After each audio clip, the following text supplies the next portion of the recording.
the dead of night, she felt someone lying next to her, a touch so familiar, so intimate. She mistook it for love.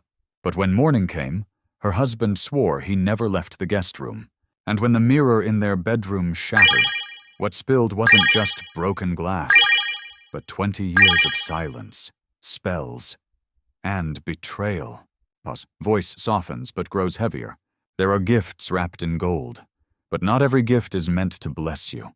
Some are made to watch, some to haunt, and some to break you piece by piece before you ever become a mother. This isn't just a story about grief. It's about a woman whose womb became a battlefield between tradition and truth, love and control, family, and the curse no one dared to name. If you've ever wondered why your happiness keeps slipping through your fingers, this story is for you. Welcome to Tales of Black, where legends don't rise from glory, but from the ashes of the lies they lived through. La Dora, Louisiana, a sun-drenched little town where the scent of deep-fried butter floats through your neighbor's kitchen window like gospel.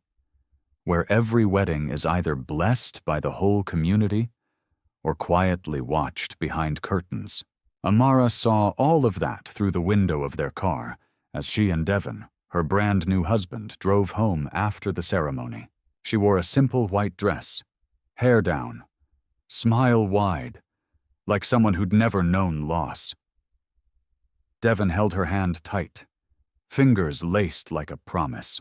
Their new home was a 2-story wooden house at the very end of Beulah Street, an old but warm family home that used to belong to Devon's great-grandmother. Black and white portraits still lined the walls, watching like quiet witnesses from another era.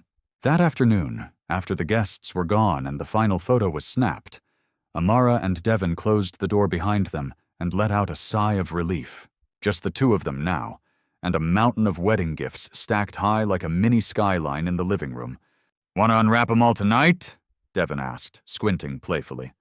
"Only if we don't pass out halfway." "Bet." But neither of them noticed. One gift wasn't on the list. It sat silently in the far corner, separate from the others, wrapped in gold foil so sharp and shiny it almost stung the eyes. No name, no card, no return address.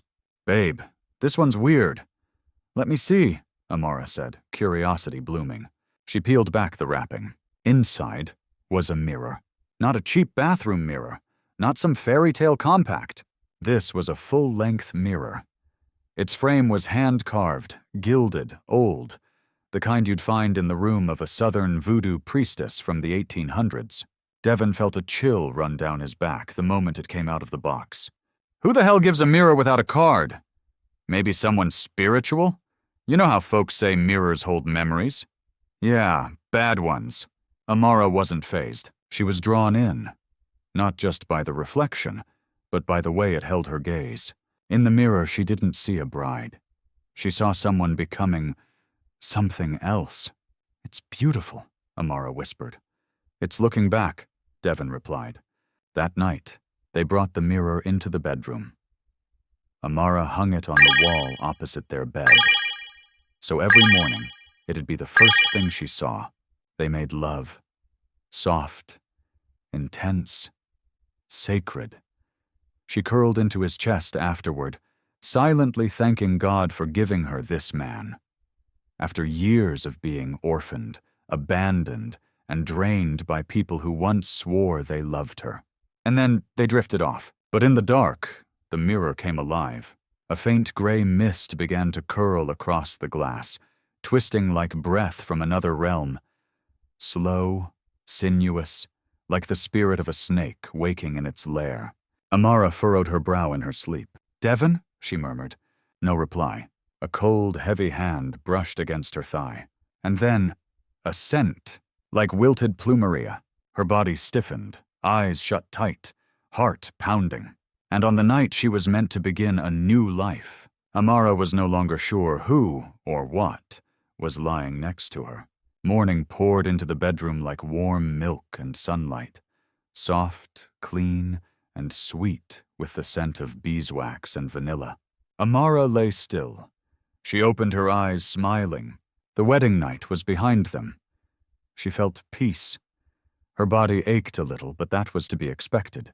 She reached out to pull Devon close. But there was no one there. She sat up, still smiling. "Devon, already up, huh?" She slipped into her robe and padded down the hallway. Devon stood at the stove, wearing a tank top and apron, flipping eggs, back turned. "Mornin', Mrs. Carter." Well, Mr. Carter's up before me," she teased.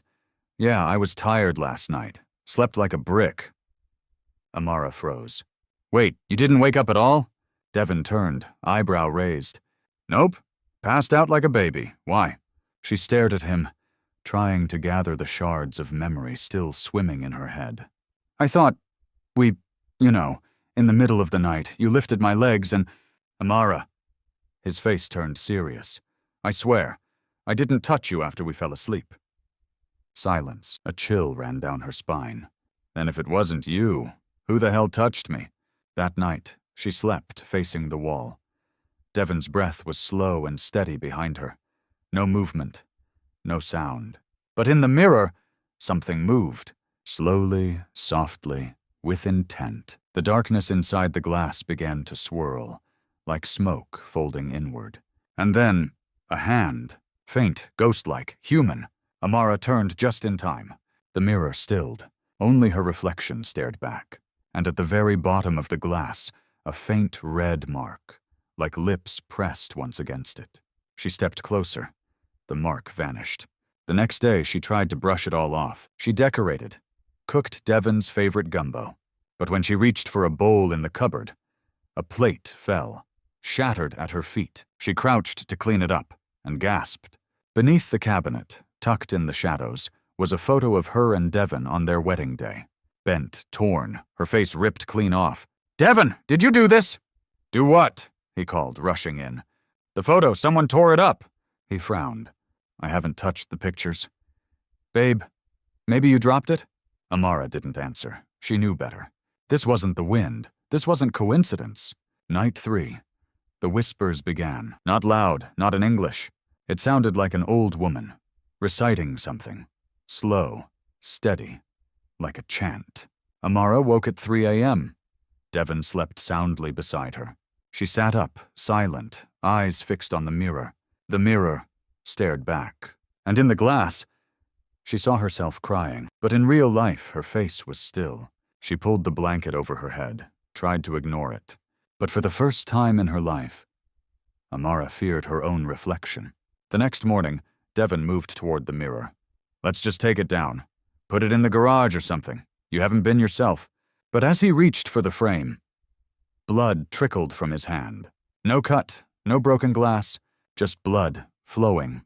He looked down, his fingers trembling, as if something inside the mirror had gripped him. Devon backed away. Amara screamed, "Don't touch it! Don't ever touch it again!" In their hearts, a fracture had begun. Between love and confusion, between intimacy and fear. And between them hung a mirror that never looked away. 1 month after the wedding, Amara began to notice the signs. Morning nausea. The smell of smoked meat made her stomach turn. Devon beamed with joy, lifting her up in the middle of the living room when he saw the 2 pink lines. "We're having a baby, Amara. God, I'm gonna be a father." She laughed, a full, real laugh, one she hadn't felt in years.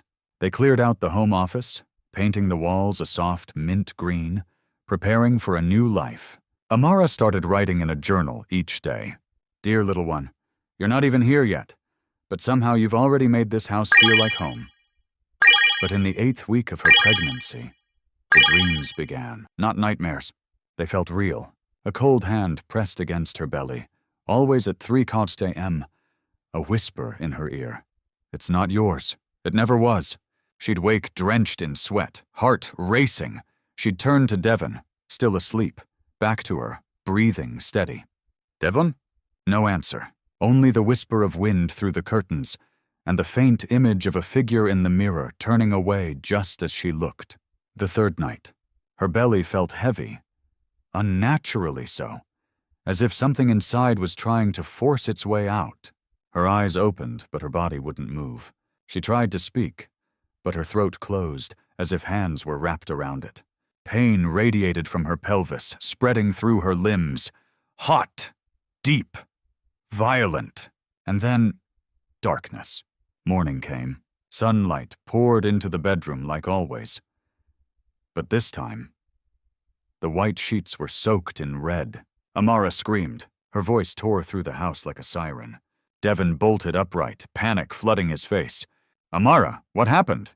She couldn't speak. She just cried, trembling. Blood soaked through her nightgown. Devon carried her to the car, driving like a madman to the hospital.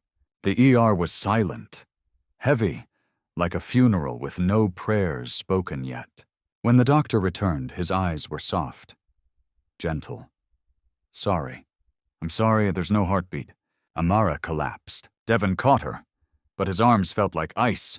She couldn't feel anything except the emptiness spreading from her heart to her womb. Back home, Amara stood still in front of the mirror. But the woman reflected back was no longer a new wife, no longer a mother-to-be. She was simply a woman who'd lost something she never even got the chance to hold. She turned to Devon, voice shaking. "Tell me the truth. Did you come into bed that night?" "No, I swear, Amara." "Then who did?" "I don't know, but it wasn't me." "Then what was it?" Silence. That question hung in the air like a curse with no name. That night, Devon slept on the couch. Amara stayed in the bedroom, alone. The mirror still hung there, cold, unmoved, as if it had never reflected any joy at all. She placed a hand on her belly.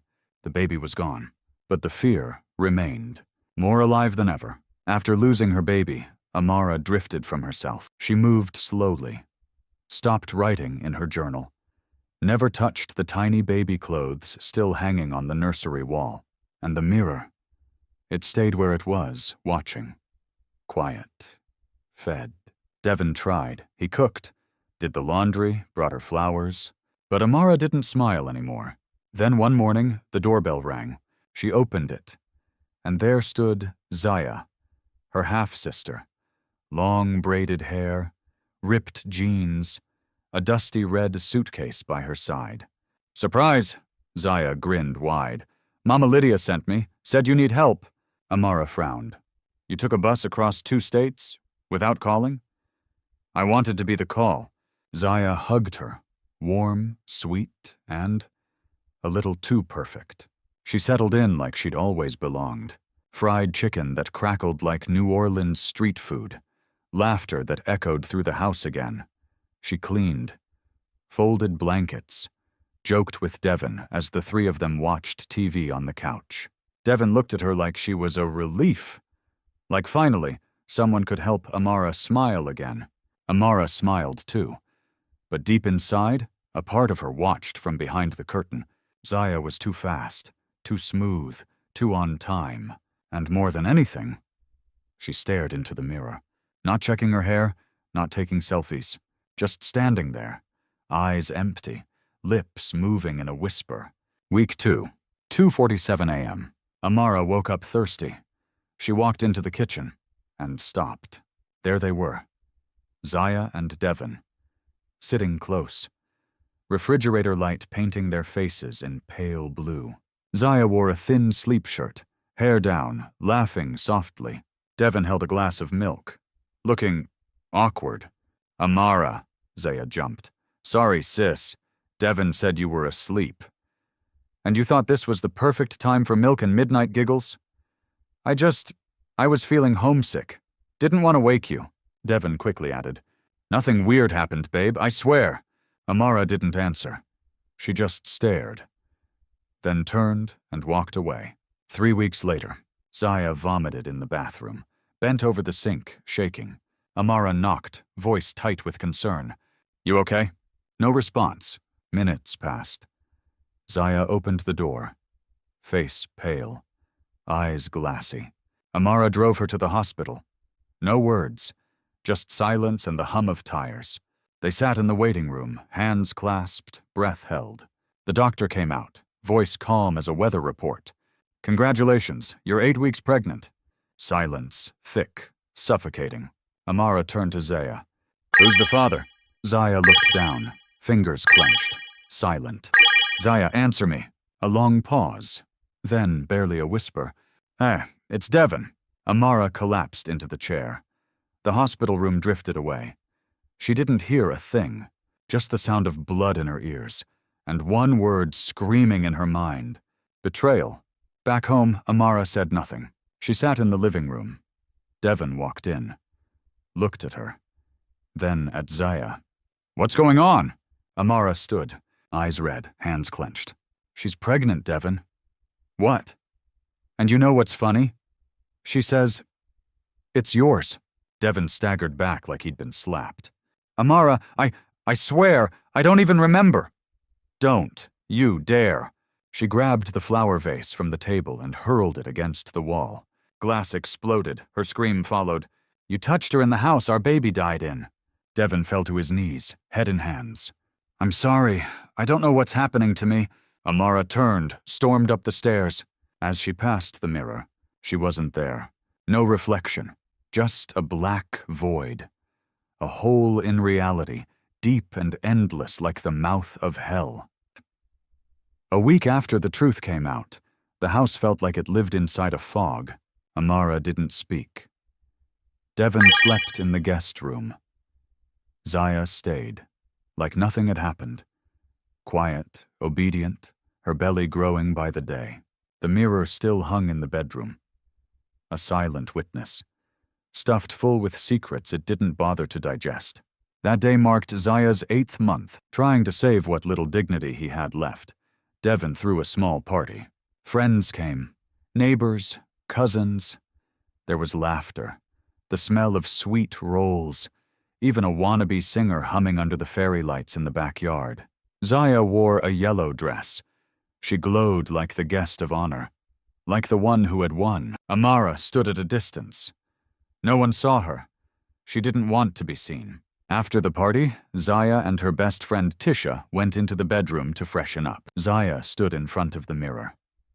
The side lights glowed warm against her skin.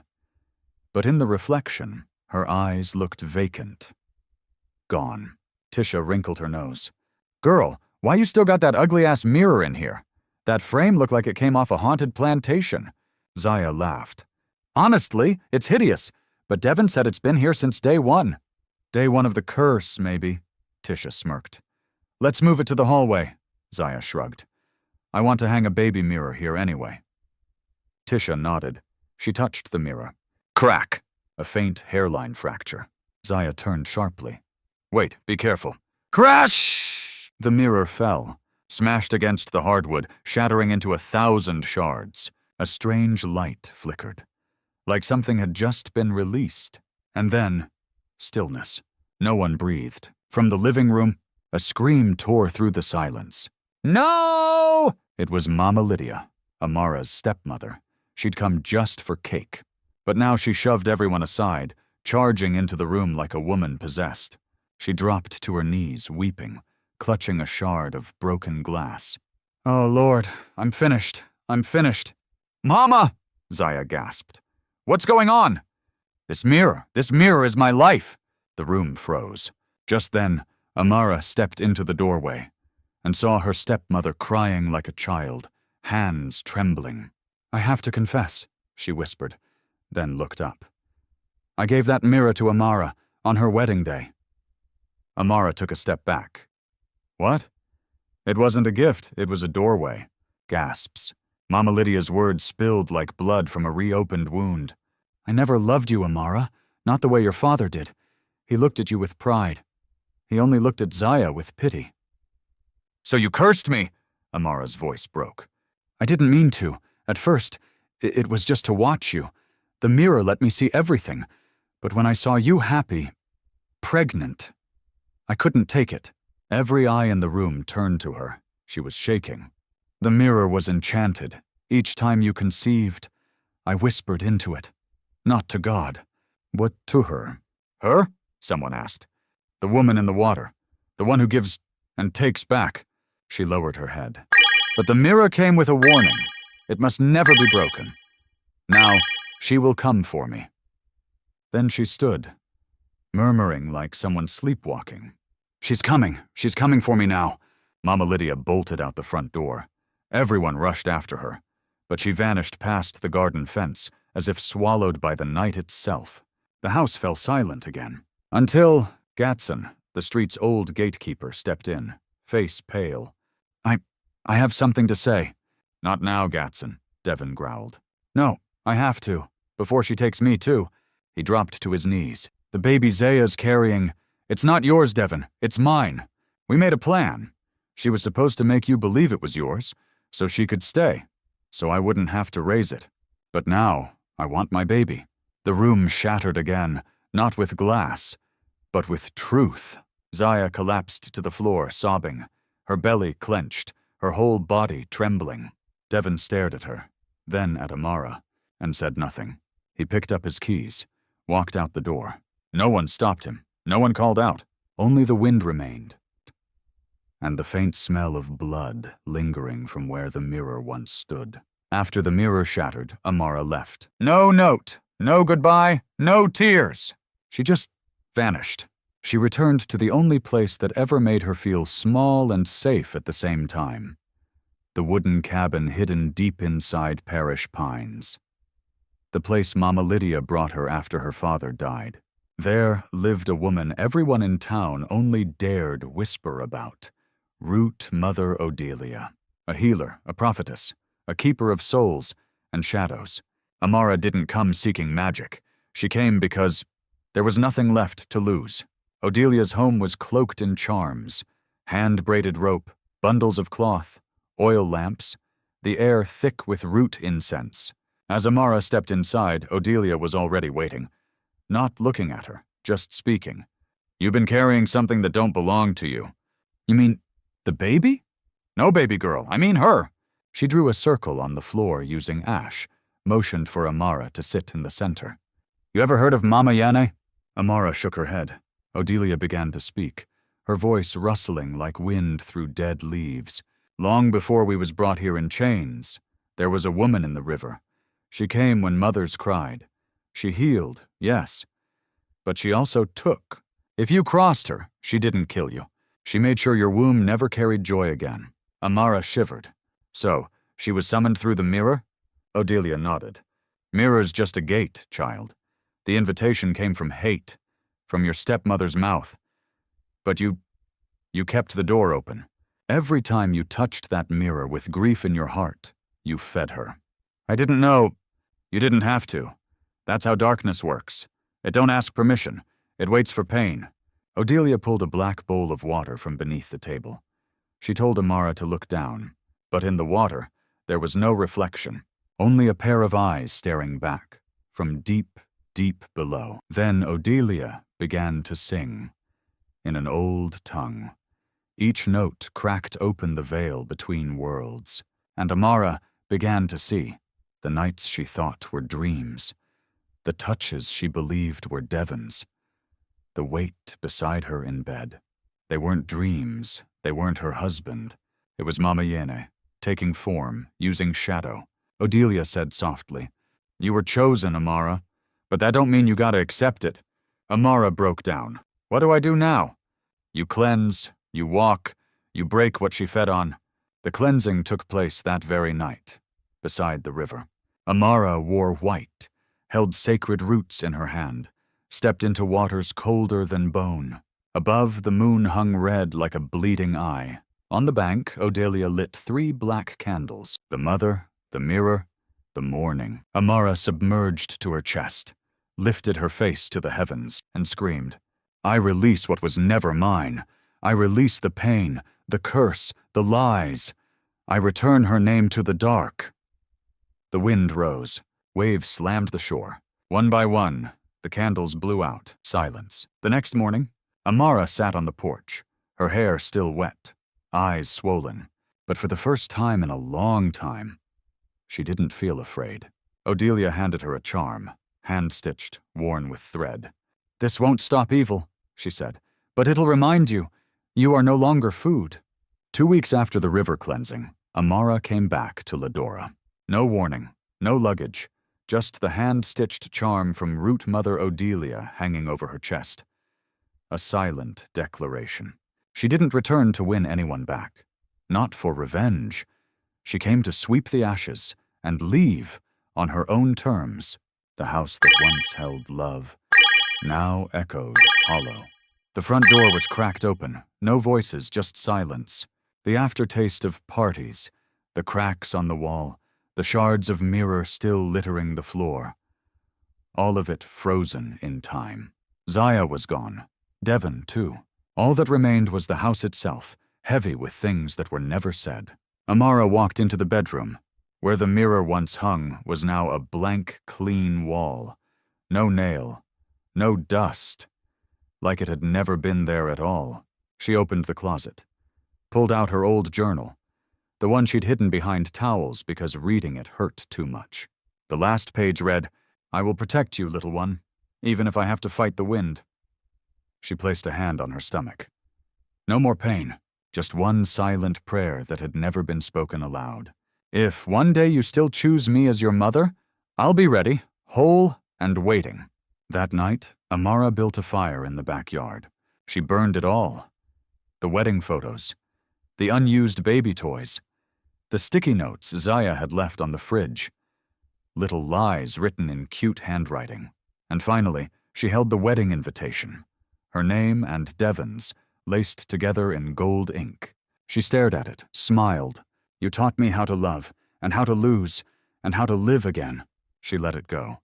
The card curled in flame, then disappeared into smoke. The fire rose, her face lit red and warm. And in the flames, a figure appeared. Not Mama Yene, not Lydia, not Odelia. It was her, Amara, stronger, quieter, looking back at herself from the other side of healing. She whispered, "You survived it. You didn't need to win, you just needed to stay." The next morning, Amara left Ladora. This time she didn't cry as she drove down Beulah Street, didn't look back, didn't take souvenirs. Just a small box on the passenger seat, holding 3 things: her charm, her journal, and a brand new pregnancy test. Atlanta, Georgia. Almost half a year since Amara left Ladora. She stood by the window of a small 3rd-floor apartment, watching sunlight pour over the clay-tiled rooftops. She had chosen this place for 3 simple reasons. No one knew her name. There was a church at the corner, and every morning the sun lit up her bed, without asking why she needed the warmth. No more shattered mirrors, no more whispers at 3 a.m., no Devon, no Zaya, just Amara. And a silence that meant exactly what it said.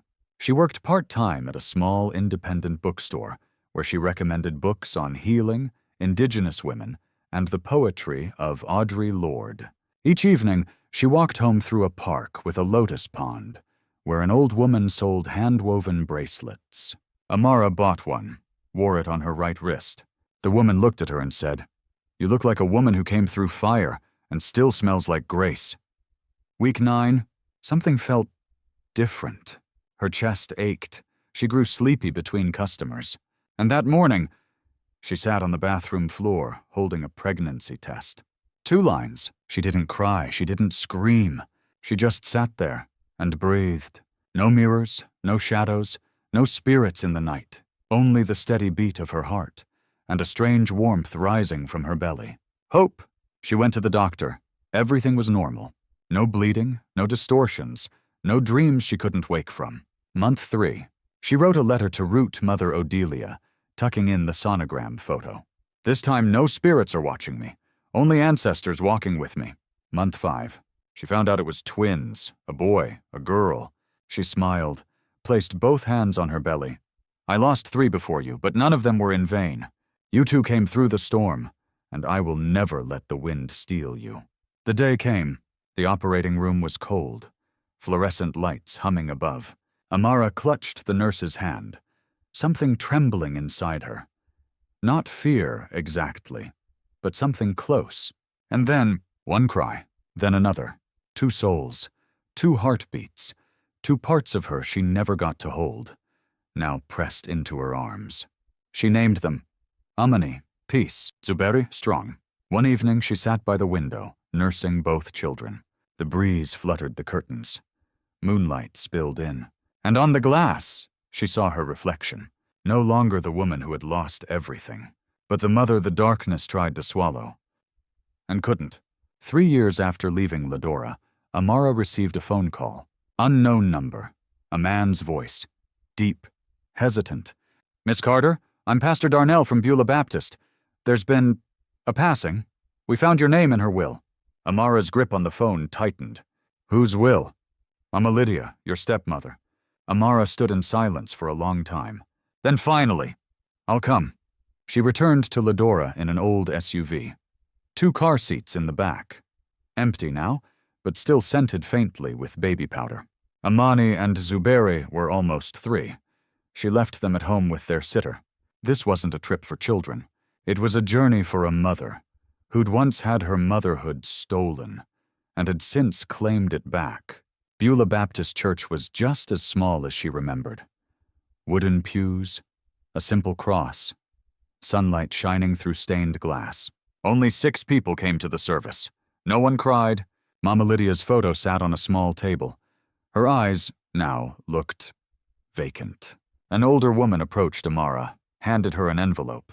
"She left this, for you alone." Inside was a handwritten letter. Frail, shaky ink. "Amara, I never thought the day would come that I'd write this. But I've seen what curses can do. I saw it in my daughter's eyes, when she screamed in labor and bled before birth. I saw it in the mirror, when it cracked and showed me myself. I was wrong. I was afraid. And I was jealous that a man could love you more than he ever looked at me. Forgiveness is not mine to ask, but if peace is to be had, bury me beside your father, so I may at last rest next to someone who loved you and whom I failed." Amara read it, didn't cry. She walked outside, stood before Beulah Cemetery. Beyond the fence, her father's grave, half covered in wild grass. She turned to the pastor. "Don't bury her there." "Excuse me?" "Bury her wherever you want. But my father sleeps in peace now. She doesn't get to share that." Amara left the cemetery and returned to the old house. Now abandoned, windows broken, ivy choking the porch. She stepped inside. Dust danced through shafts of fading light.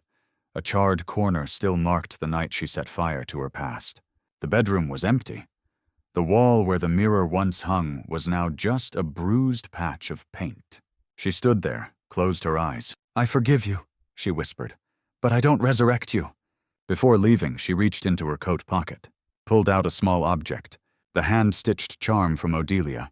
She pinned it to the wall, right where the mirror once hung, not for herself, but for whoever would live here next. So they'd walk in with light, not with fear. On the way out of Ladora, Amara stopped at the old wooden bridge that led away from town. She stepped out. The wind was gentle, the sunset, no longer blood-red, just clean. She pulled out her phone, hit record. Amani. Zuberi. One day, if you ever wonder who your mother used to be, know this. She was broken. She was hunted. But she never gave you up. Not to spirits, not to fear, not even to blood. She hit save, placed the phone gently on the dashboard, and drove away without looking back. Anhoy, series The Woman and the Mirror. Junkeplai, Junghu mot film noir meets spiritual redemption. No and muon, emset tong hop toan bo noin chuang tan mot fili, kichban hoak I buk jinhadang dai, chia tung fan ro rang, gantem loi dan podcast, prompt hin an AI. Vaka lo trin amnak hauki jechuyen than video storytelling series. M. Kungoi imot loi ket tuan bo series nhu mot loi kachgi. Series outro. Tales of Black. Not every story ends with a kiss, or closure, or the people who hurt you saying, "I'm sorry." Some stories end when a woman refuses to carry what was never hers. This was the story of Amara.